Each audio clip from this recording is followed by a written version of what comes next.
ขโมย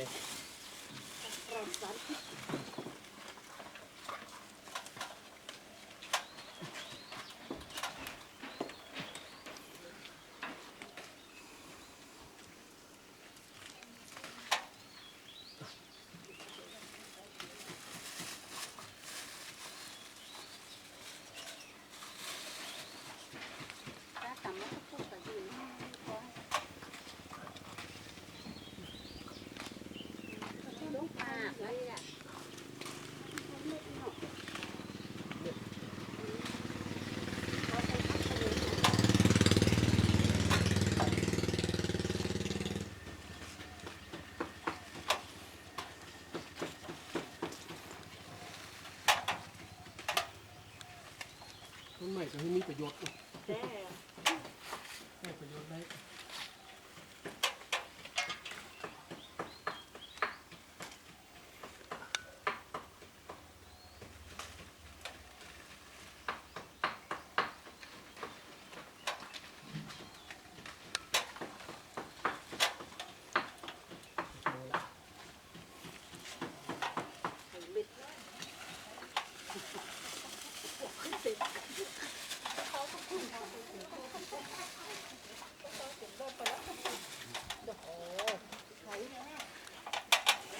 โชว์จิม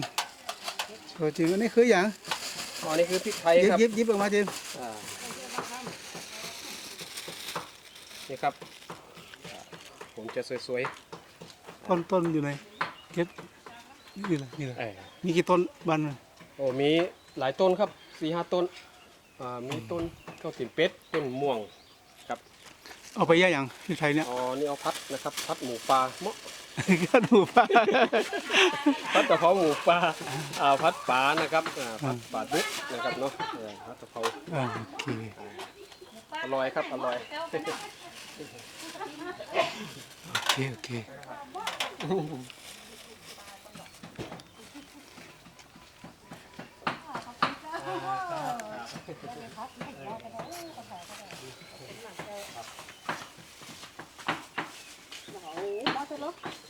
ต้องพักกลุ่มเขาก็เอาขึ้น